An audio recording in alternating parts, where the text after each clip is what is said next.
Everybody, I see people just slowly coming in. We started right on time, which is exciting. So for the news, well, you all saw that Biden had approved extension of emergency rule. I think it's very appropriate. I believe that the fall is going to see uptick in cases. Europe is already there. I think we're going to follow the Europe pretty closely. I think we're going to have a very similar year to what happened last year in that sense.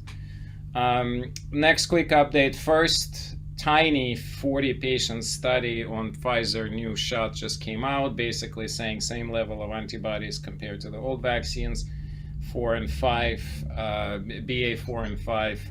Seemingly antibodies are also nicely coming up, so looks like the vaccine is gonna work as promised, at least for now. But 40 patients is 40 patients. It's a very small number. So I think encouraging results, but of course we have to wait for more data. Okay, so next update. Remember what I told about the flu shots? What did I say about flu shots? Come on. Well, end of October. All right, so scratch that. So you all remember, so New York just announced the big surge in the flu cases. We're too close. Go get your flu shot this week, at the end of this week or next week. Don't wait till the end of October, basically. Yep, thanks. So I'm sorry if actually it's unusual. And there's been some articles saying that we may actually end up with a pretty bad flu/COVID season this year. I don't know, we'll have to see. But yeah, so I've already seen one patient coming down with a flu too, but it was actually very mild, much milder than usual. Monica, if you don't mind, can you chat or unmute and say how significant the symptoms are? Yes, so he has a sore throat and a cough and headache. That's it. And what about fever? No fever? No fever. Yeah, that's what my patient just had. I had one patient with exactly the same scenario, so no fever, which is very weird for flu. That's what the pediatrician said, yeah. Yeah, flus, their main thing is that the fever is high, like really high, especially like teenage kids, very robust immune system. Fever could be like, 103, 104, but not seeing that. So we'll see if this is just a different flu or maybe it's a new strain exactly. So who knows? Bottom line, if you are going to get a flu shot, don't wait, as I told you before. So could I go get it today, even though I've been exposed? Yeah, I think you're probably better off go get it, even though you were exposed, because at this point, well, it's an interesting question. Give me a second. If you were really heavily exposed, you're probably going to get it. Flu is a little less contagious than COVID, but it's pretty contagious. So if you're going to get it, then there's no point in getting the vaccine.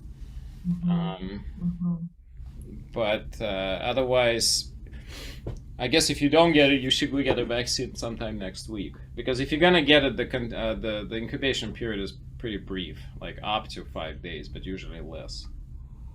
Okay. Oh. So, okay. right. I just got my shingles vaccine, the Schwings, whatever. Yeah. So I was going to wait for the flu vaccine until next week. That's fine. Okay, thank you. Yeah, that's fine. Okay, yeah, I mean, usually I like people to wait a bit longer, but it's okay. I mean, I think 1 week apart between the two should be fine. So it takes about, so Jennifer's asking a great question. How long before flu vaccine is fully effective? All vaccines take anywhere between 1 to 3 weeks before they kind of at the peak. That's actually why, Monica, that was the whole thinking, why I took a second, because you're not going to get protected by this vaccine tomorrow. So you getting a shot today is not going to save you from getting it from your son. It may save you from getting it from somewhere else, but if you're going to get it anyway, then you don't really need a vaccine. In fact, we don't even know, right? So typically the flu vaccine efficacy in the past, half a decade has been at best 50%. And then by the end of the season, usually it's less than a 25% range. So, in some way, the natural immunity then actually should be better for flu. and then you have to decide whether you're high risk for complications from flu or not. And if you're not, if you're relatively young and healthy, the CDC guidance on the flu vaccines, people under 65, if they have no comorbidities, shouldn't be getting them, unless you're a healthcare worker or you have some serious medical problem. Everybody over 65 should be getting it, but other than that, and that's because the risk of complications is very, very small. Okay, I think I had something else to tell you, and now I'm blanking. Oh, let me see if I can pull that up. So there's another very unsettling study, now this time from Scotland. Let me just message it to myself, and then I will put it in the chat. Basically, this is a long COVID study in Scotland, about 100,000 people. Unfortunately, study basically showing even more concerning result compared to the one I presented, I don't know, maybe a month and a half ago. If you're interested in that presentation, it's on my YouTube channel. I'll put the link in the chat as well. This one, all right, so this one basically is showing upwards of 40% long-term complications, meaning that people don't recover as quickly as it's been thought. The symptoms are quite more complex. The study that I presented before was concentrating on more of a specific subset of problems. This one looked at everything. So I'm putting it in the chat. So do take a look at this at your own pace whenever you want.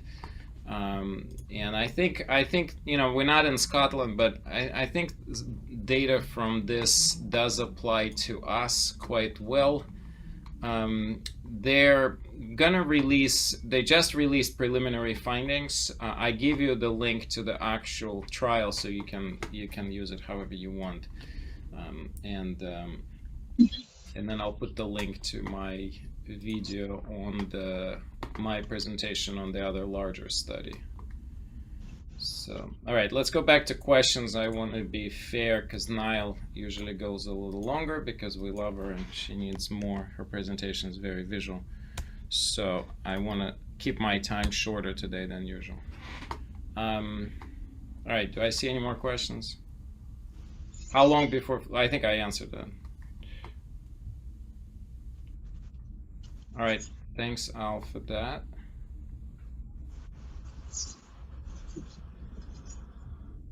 I don't know what, yes, I think I answered that. Would the vaccines work if it's a new strain? Flu, or is it regarding the flu or regarding the COVID?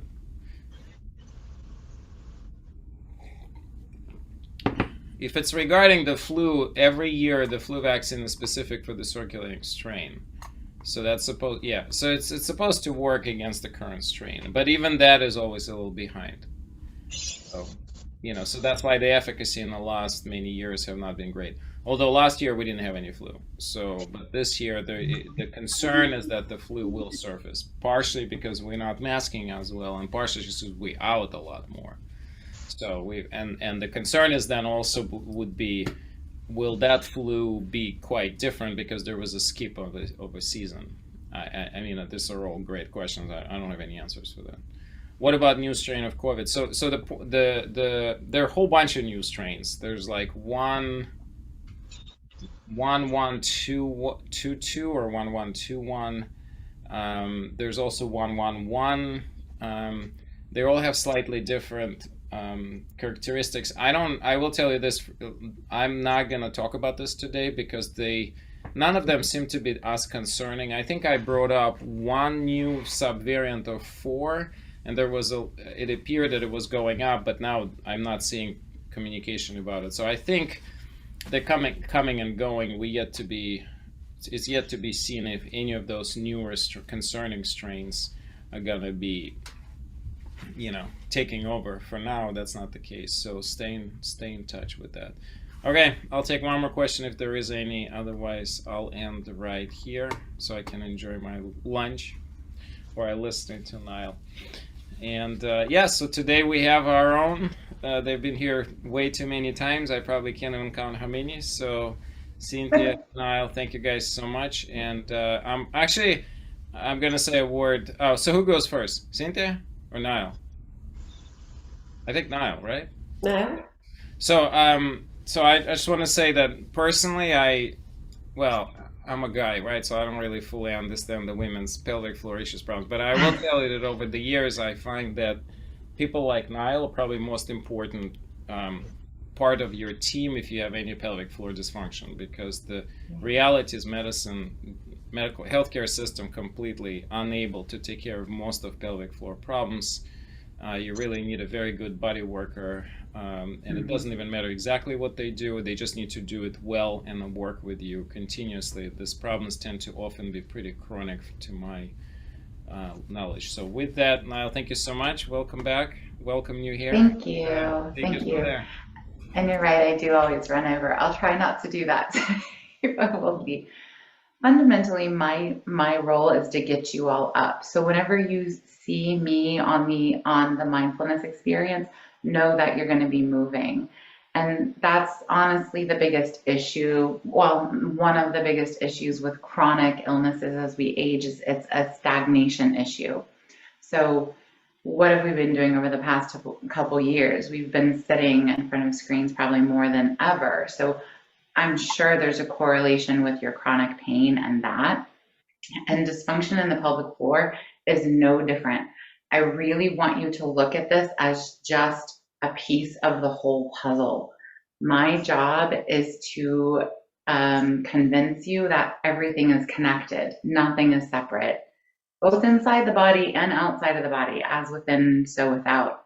So how we function physiologically informs our behaviors.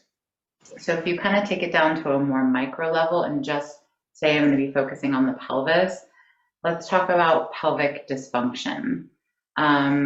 Raise your hand if you know you have any sort of pelvic dysfunction or pelvic issues. Okay. Raise your hand if you have digestive issues. Then you have pelvic floor dysfunction. Raise your hand if you have issues with breathing. Then you have pelvic floor dysfunction. Raise your hand if you have issues with jaw tension and pain, TMJ, grinding your teeth, low-grade tension headaches. Then you have pelvic floor dysfunction. So that is how connected this is. That's how important it is. So I'm going to give you a few tips today, and I'm going to try not to lecture you too much on the why of it. I will say to you, if you raised your hand, I highly recommend seeking out a pelvic floor specialist at some point. My information is always in the replays of this. So you can start with me, we can have a conversation, and if I don't have availability, I can refer you to someone. There are a lot of pelvic floor specialists in the DMV area, and we love to refer to each other. So you'll have the help you need if you feel you need it. So the typical reasons why somebody would come to a pelvic floor therapist is if they're having incontinence, right? Incontinence or pain, pain with sex are usually the two reasons why someone would come to a pelvic floor therapist. Also, if you have a prolapse, and if you don't know what a prolapse is, that's basically where one of the organs in the pelvis kind of starts to sag and sink into the bowl of the pelvis. So I'm going to briefly share with you my screen and show you what the pelvis looks like, just so that we're all on the same page here. So this is a software program that I use for teaching called the Human Anatomy Atlas. What this is showing you here is all of the cardiovascular, vascularization, the lymphatics, and the nerves that run through the base of the pelvis. How amazingly complex is that? And then inside of the pelvis, you can see this is the anatomy of somebody assigned female at birth. Usually they identify as a woman. So what I want you to see here, and I'll try to make it a little bigger, is just the organization of the organs, because I do get this question often. The first organ here is the bladder. The second organ here is the uterus. So even if you no longer have a uterus, if you had one and it was removed, just know that this is the organization of the tissue. We cannot have negative space in the body. So if this organ ends up getting removed, then all of the organs above it start to push down and fill that space. And fundamentally, that's what a prolapse is when either of these two organs or the rectum in the back, which isn't featured here, starts to push down into the bowl of the pelvis, and it can even come out through the vaginal or rectal opening in the bottom here. So that's what I mean when I say a prolapse. How can you address these things? Oh, and I also want to mention low back pain is absolutely an issue of pelvic floor. It's pelvic floor related. So those are all different reasons why you may want to seek out a pelvic floor specialist who does body work, specifically someone who understands the connection fascially. So what can you do if you have any of these symptoms? Well, it always goes back to release the restrictions first, okay? I see your question here. Release before you strengthen, and that is not something that all therapists do. So even therapists who specialize in pelvic floor dysfunction, they may not necessarily work with you to release the restrictions first.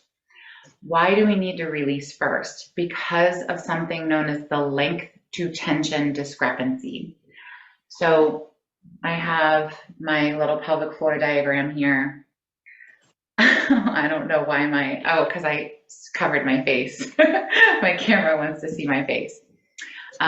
So when we're working with somebody as a pelvic floor therapist, we want to release where the restrictions exist in the base of the pelvic floor first. So from that diagram I showed you, this is the position of the pelvic floor. It's a bowl and it's holding all your organs. So when you're working with a pelvic floor therapist, they're going to release the restrictions in the tissue here in order to take the tension out of the pelvis. When you release the tension, let's say there's tension over here in the back, sort of by the left hip. This is upside down. In the back, sort of by the left hip, this is the sacrum. So let's say you have some pain and tension here. A pelvic floor therapist is going to go in intravaginally or intrarectally and release those restrictions there. You can also work from the outside in, so you can press down into the tissue there. And with slow sustained pressure over time, you're going to release the restriction, and that allows the tension to be released from the pelvic floor, allowing it to sit like a bowl again. And that's often why the prolapses happen, is when there's a restriction, this bowl isn't evenly dispersed, and there's weak points in the floor of the pelvis. Now organs can start to prolapse through those weak points. So if you're seeing a therapist and they're going right to strengthening first and not releasing, that's a little bit of a red flag, and you're going to either want to ask to work with somebody who does release techniques too, or see if that therapist will do that with you first. So release first. I'm going to show you a release technique you can do on your own. But before I do that, I want to talk to you about the second phase of what you want to do. Before you go to exercises, there's still a step in the middle you want to do first, which is breathe. I know y'all are like, yeah, easier said than done. Breathing is so important, you all. How many of you are holding your breath right now as you're watching this? The reason breathing is important is because the respiratory diaphragm affects the pelvic floor. Basically, when you breathe, the respiratory diaphragm goes up and the pelvic floor tightens. And then as you breathe out, the respiratory diaphragm sinks down and the pelvic floor relaxes. So there's this kind of syncing up that happens between the respiratory diaphragm and the pelvic floor. Additionally, you need that action in order to massage the organs inside of your body and keep the pelvic floor toned. So there's this really great technique called the core breath that I want to show you today as well. So first I'm going to show you how to release organs in the abdomen. Then I'm going to show you how to bring in or recruit the breath. And then the last thing you want to do is exercise. All right, so Kegels are not the go-to answer for pelvic floor dysfunction anymore. They're the last step, and it's only because the body is now ready to receive strengthening. So I will show you kind of a Kegel, but it's more of a functional Kegel. So I'll show you that at the end, combining it with a squat. And then I'll leave you with some really great resources that you can start on your own. And if you still feel you need a therapy referral at that point, reach out to me. All right, so release, breath, strengthen. Before I get into those three, I want to show you why breath. I have this really fascinating video, and it's unfortunately I can only find it on Facebook here, so I'm going to show it to you on Facebook. But the company is Stockbridge Osteopathic Practice, and I think it's in Sweden. They were able to capture an image of the breath. So I'm going to play that for you now. Just take a minute to watch this. It's about 17 seconds. I'm going to stay quiet and we can just watch it on repeat.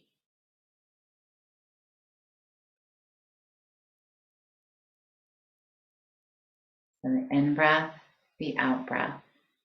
In breath, out breath. And this person's breathing rather fast. It's not ideal. But this is what's happening inside of your body as you're breathing. The organs are massaging your abdomen and toning the base of the pelvic floor. And if you are restricted, you can't recruit the breath. So that's why release first. With the breath, not all breaths are created equally. And we've had lots of practice with the breath in these mindfulness experience journeys. We've had breath workers on here. We've had people talk to you about breathing. But when it comes to pelvic floor work, you really only need one type of breath, and that is known as the core breath.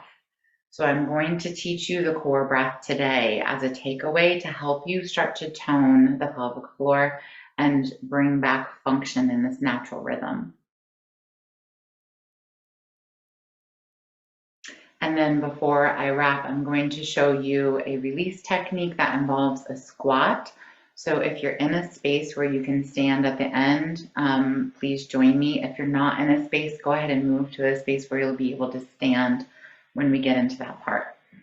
And also, if you are able to lie down for this first part, when you're recruiting the breath, it really helps to lie down. All right, so with that said, no more lecture. I am going to stand up, and if you would like to join me now, please stand with me. Except for you, Misha, keep eating your lunch. Let me adjust this a little.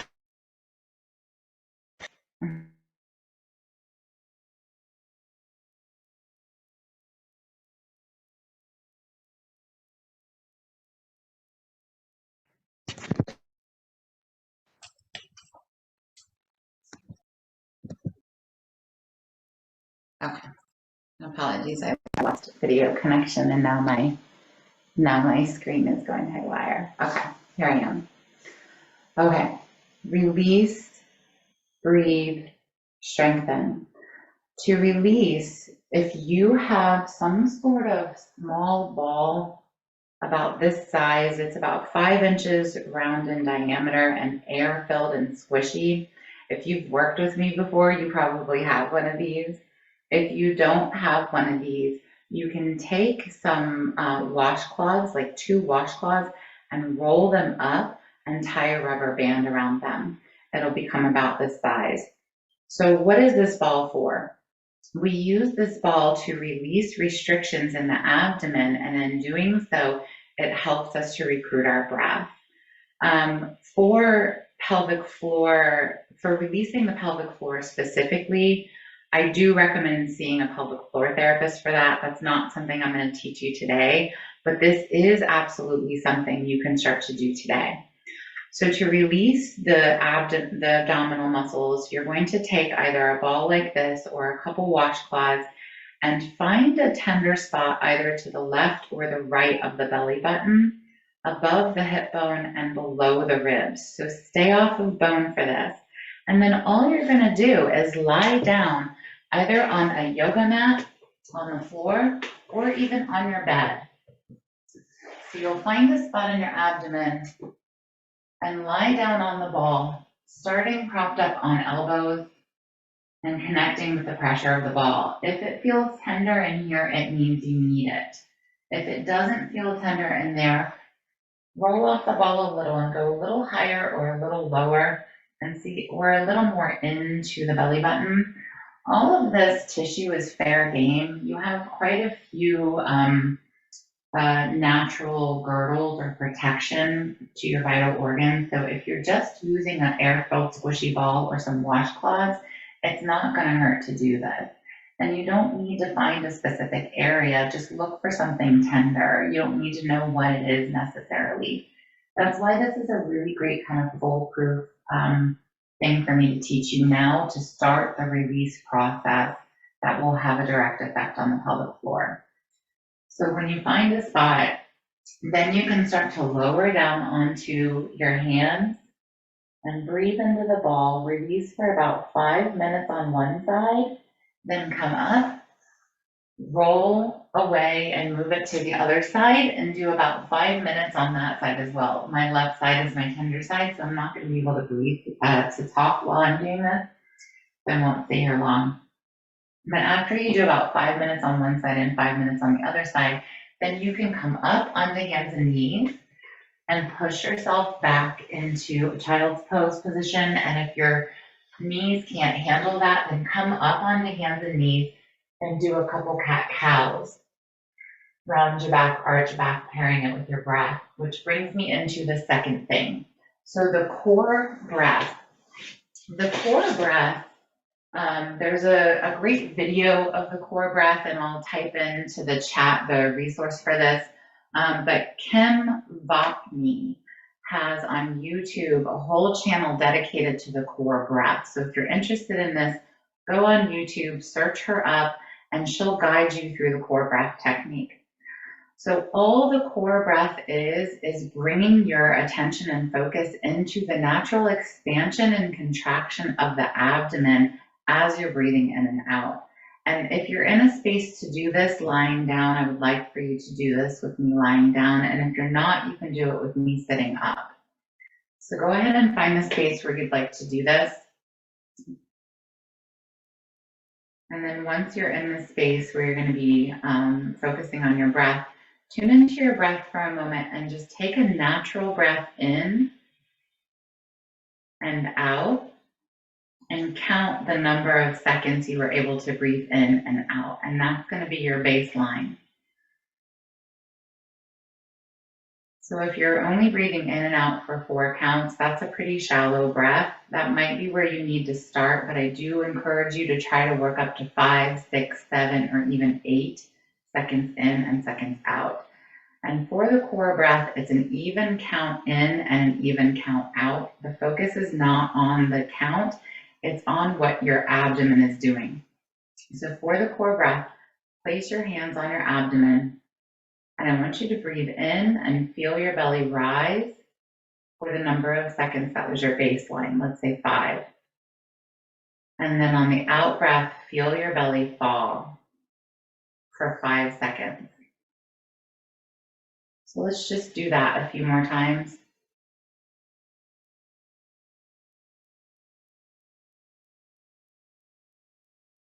And notice if you're now able to start to breathe in for 6 or 7 counts or 8 counts. If you're able to, now that you're connecting with your breath and your nervous system is turning off, I want you to breathe in and out for that count, the maximum count you can.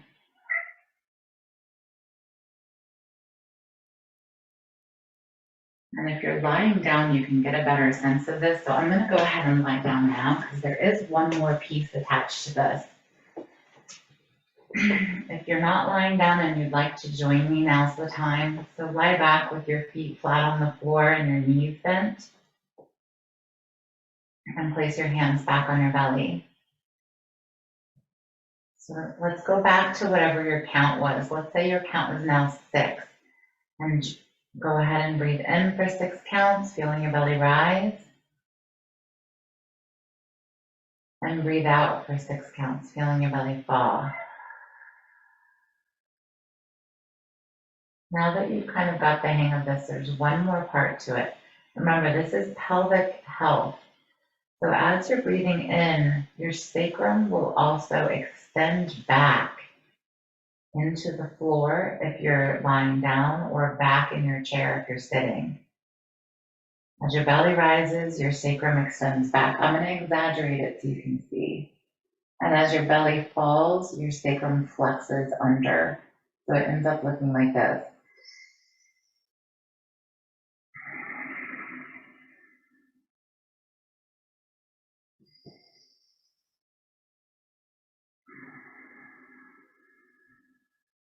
So that's the core breath. It should be intuitive, but this is actually what we call in pelvic health world down training, because oftentimes we don't have access to the core breath because we're restricted somewhere, or because we're overly tight in the pelvic floor, that link to tension discrepancy I talked about.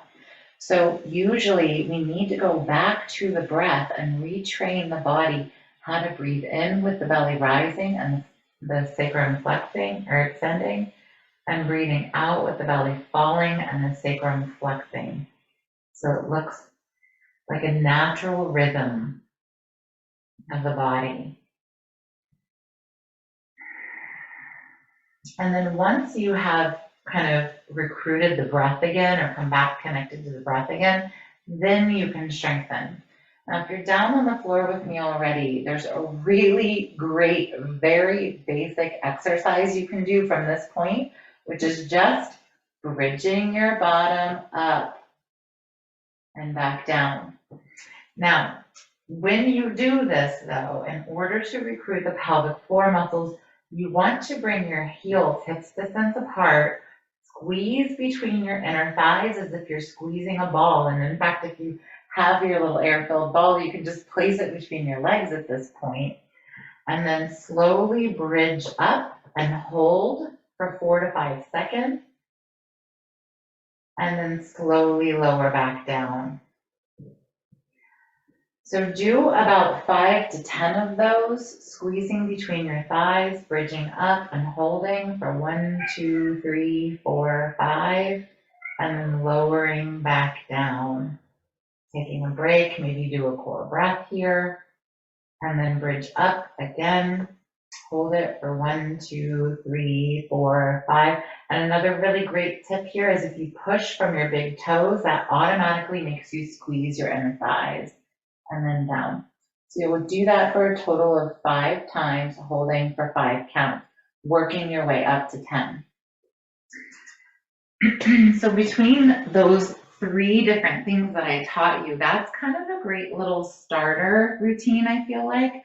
But I'm going to type into the chat, once we hand it over to Cynthia, some resources for you as well. I'll give you resources for Kim Vopni for that core breath if you need more guidance. And I'll also give you a resource for pelvic gym. So if you want more exercises aside from that very basic one I taught you, pelvicgym.com or pelvicgym.co, I think it is, has some really great like freebies to get you started. And then it's a membership service if you want to keep going. And lastly, I'll put into the chat a resource for the Art of Control, which is a women's guide to bladder control for those of you who are needing a little bit more incontinence resources right now. Okay. Can I just check the chat really quick? Yeah, there are 2 questions that I think you may want to answer. First of all, how the VM therapist is different from pelvic floor specialist, and also the breathing during breathing. Thank you. Yeah, it's not different. Well, it is and it isn't. A visceral manipulation specialist can do, let me see if I can bring my camera down without losing you all again. A visceral manipulation specialist can do pelvic floor work, and that they are releasing those organs, right? And now you know that is so related to pelvic floor work. So you can get really great work done with a VM specialist. You need info on the ball. You can, if you go to BlueNyleTherapy.com under my resource page.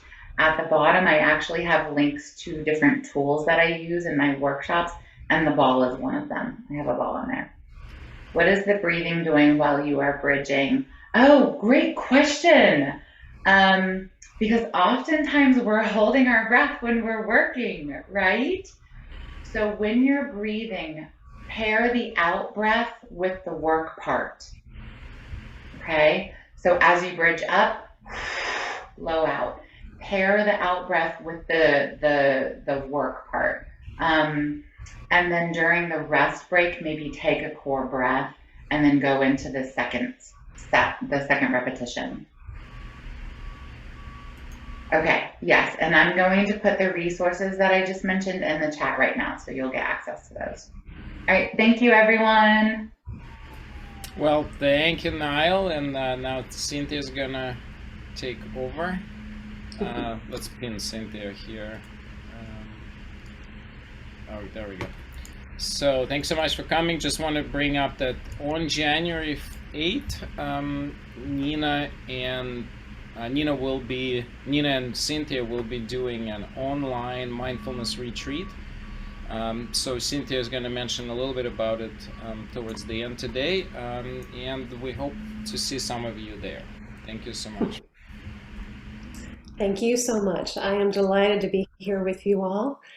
For those of you who may be new to meditation and mindfulness, or perhaps those of you who would like a refresher, meditation refers to a variety of practices that focus on mind and body integration and are used to calm the mind as well as enhance overall well-being. Mindfulness is the awareness that arises by paying particular attention on purpose to the present moment with not harmful judgment and with a sense of curiosity. So for today, I'd like to focus on the topic of resilience. And there's a number of ways to define resilience.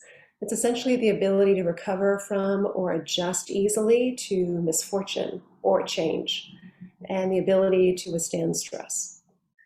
Painful events in life and stressors are part of the human experience, and our measure of resilience is how much and how fast we bounce back. So resilience is not a dichotomous variable, something you have or something you don't. It is something within each of us and involves thoughts, behaviors, and attitudes. So resilience is something that we can improve upon and enhance. And a regular mindfulness practice that also involves self-compassion also can help to enhance resilience. So with that being said, I'm going to invite you to be in a comfortable, relaxed, yet alert position. This practice is going to be about 15 minutes. So this can be sitting, standing, or lying down. And I'll give you just a few moments to get into that position.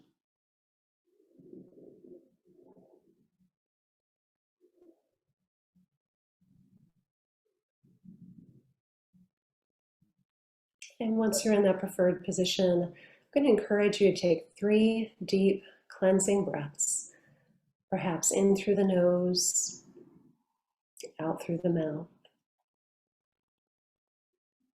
Noticing where you feel the sensations of breath within the body.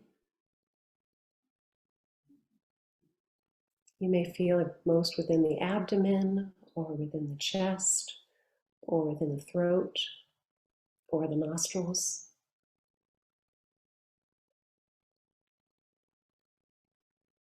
Again, not putting too much thought into the breath, just noticing the sensations.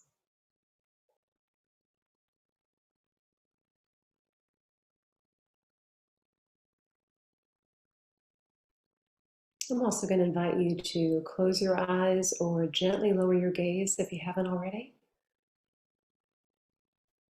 This is a way in which we can enhance the mind-body connection.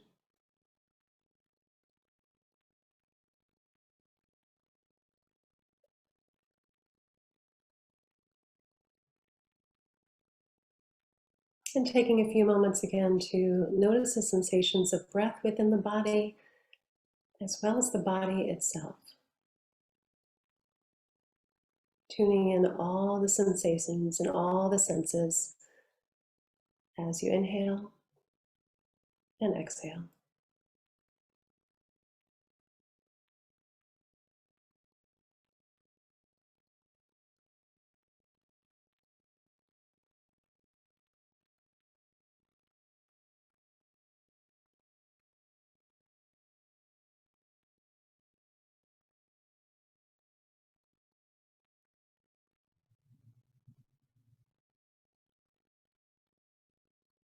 And at times in our lives, things can become intense and quickly turn, much like a hurricane. So this practice will involve drawing upon the metaphor of a hurricane to help tune into our true nature. It can also help clarify the ways that a mindfulness practice may be helpful in observing our human nature moment by moment.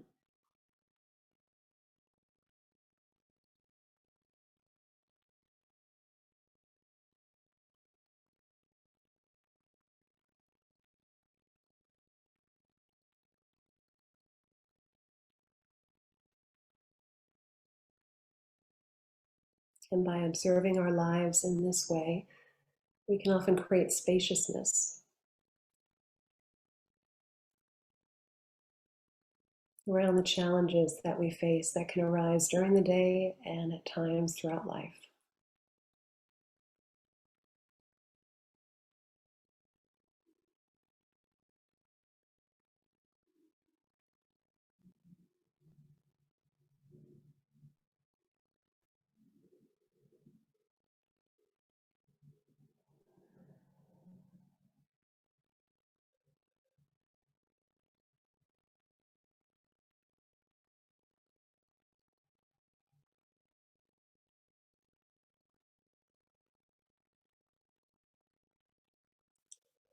So again, taking 3 slow, deep breaths, perhaps a little slower and a little deeper than you might otherwise take.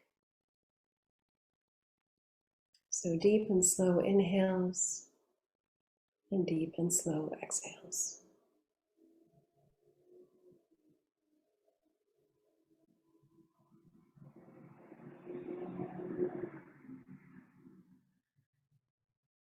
And if your mind starts to wander during this practice, it's okay.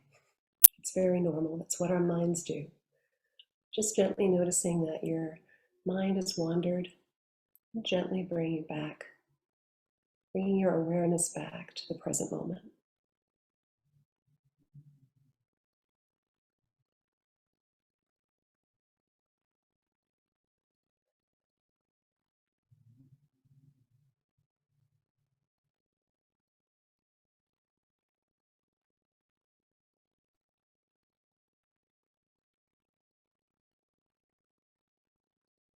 So the feeling of the hurricane can arise when the conditions are sufficient for it to come together. And in time, it dissipates, much like our own emotional conditions. So taking a few moments to look at different aspects of the hurricane and seeing how they connect to thoughts, feelings, and sensations, as well as a spaciousness and ease that can be found when experiencing agitated thoughts, feelings, and sensations.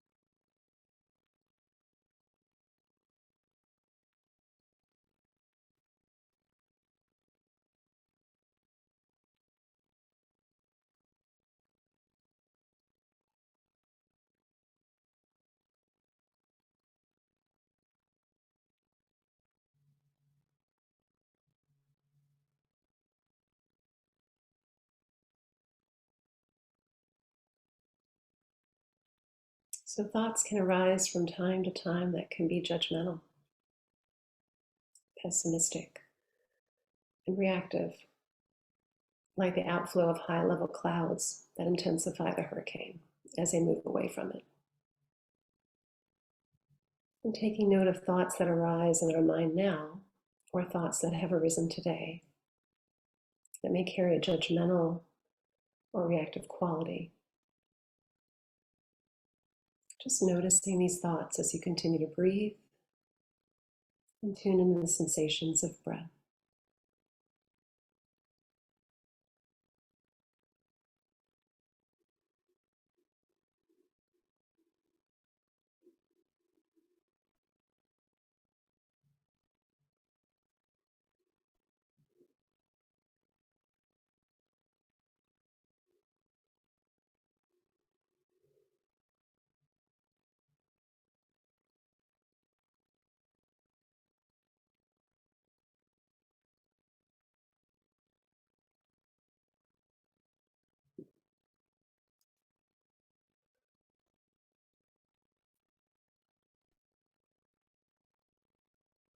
And there are also times when we experience inner calm,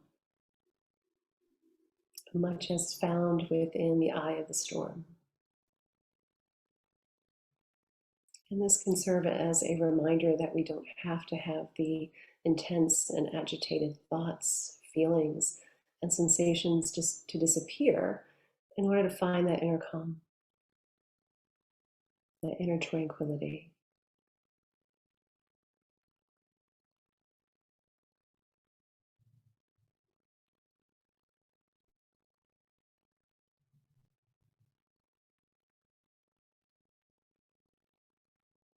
And by shifting to an observing state, we can find freedom from the intensity of those thoughts, feelings, or sensations.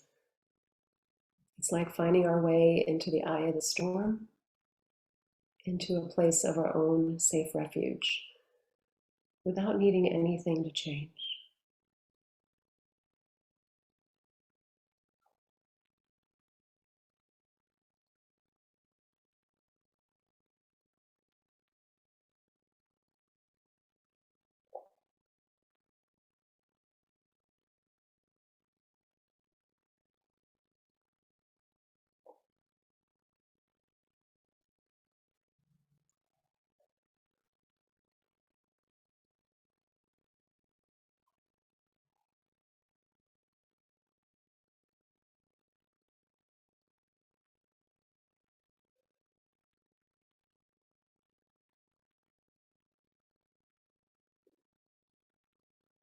I'm just taking a few moments now to settle into the body,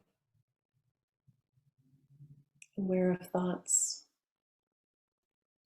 aware of feelings that may come and go, aware of the sensations within the body.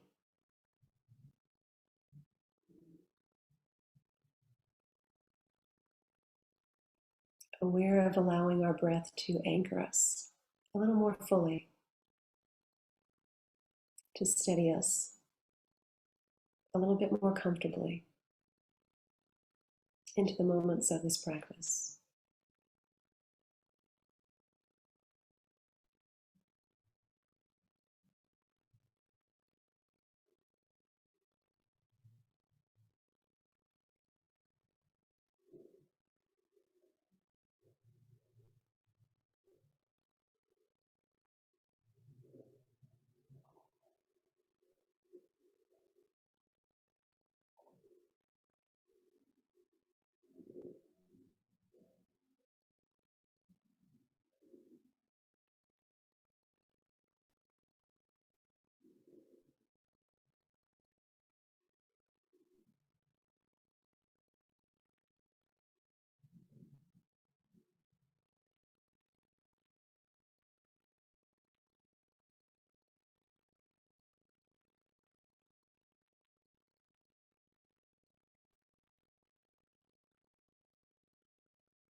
So breathing in and breathing out, allowing this moment to be what it is.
And now I invite you to offer yourself some appreciation for taking part in this practice today.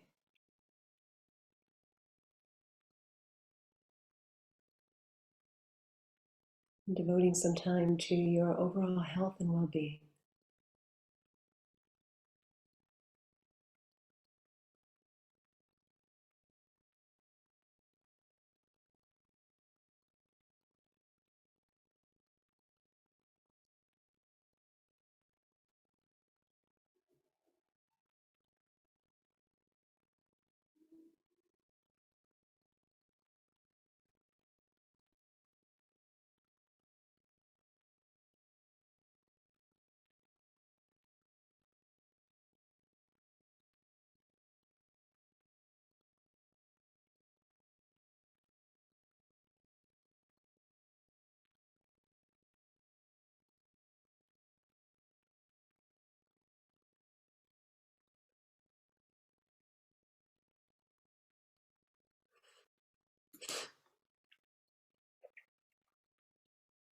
And as we start to bring this practice to a close, I want to invite you to bring some gentle movement to your body.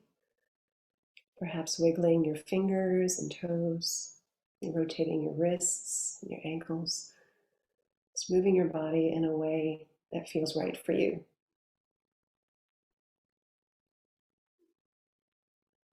And whenever you're ready, gently opening your eyes.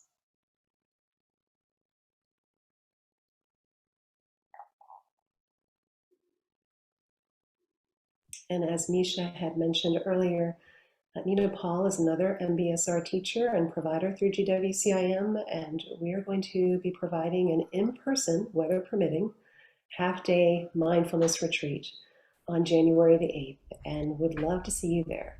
There will be additional information through the GWCIM website, also on LinkedIn and Facebook. And of course, feel free to reach out to me if you have any questions or would like additional information. Thank you. Cynthia, there looks like there's a really great question, or rather a commentary in the chat box. If you or Misha could speak to it.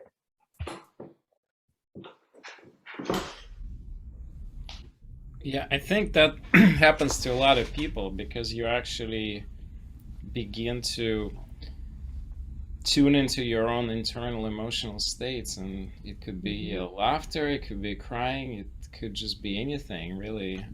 It could be whatever the state you're in, and I think it's really important to accept it and not to judge that. We often don't let our emotions be up and surface, and when you drop deep and you stop the mental chatter, stuff comes up. And the question, I'm sure Cynthia can add to this. The question is, why when I go into deep relaxation do I have a need to cry? Well, that's what I explained, I think. And I agree with what Misha shared. And when we focus on meditation and mindfulness, it really is creating that opportunity for the mind-body connection.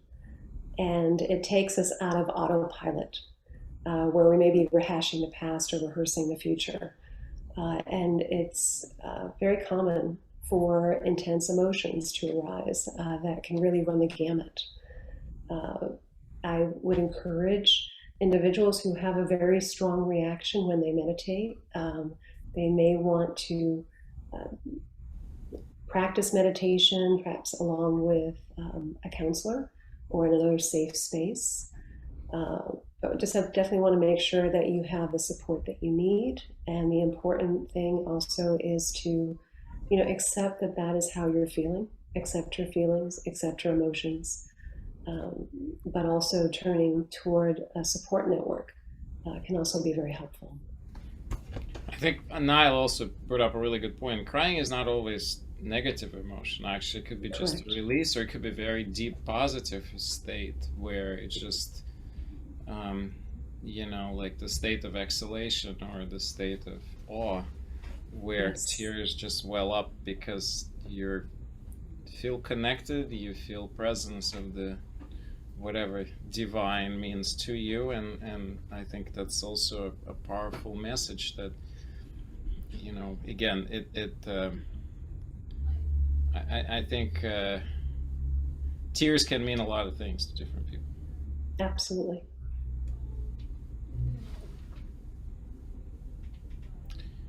Well, on this note, let's make those tears positive. Let's say that it's a release and go cry in nature, because I think this may be some of the last days of absolutely magnificent weather here. If you're here on greater DC area, hope you can enjoy nature, and I'm sure I'll be going mushroom hunting. I'll let you guys know. Last weekend we picked a pretty decent amount of honey caps that we were eating all week. So enjoy the things you like to do in the nature. We'll see you guys all next Friday. And Janet is still here. Janet, what do we have next week? Next week, Mark Webster is going to be joining us from New Zealand for the Yeah. Wellness Talk. And Iyana Rubin, our certified nature therapy and forest bathing guide, will be joining us for the mind-body practice. Again, let's all show up for Mark, because he's like, it's such a dedication. It's like 4 a.m. or 3 a.m. there when we're talking. So just let's show up in masses and show Mark how much we appreciate everything he's done to us since the beginning of the COVID. And Mark's talks are always great. So, tell a friend, tell a family member, bring them into the gathering. Mark the Well Man. We'll see him next Friday. Oh, good. Bye, everybody. Bye, everyone. Bye-bye, everyone. Bye. Bye-bye. Thank you. Bye-bye.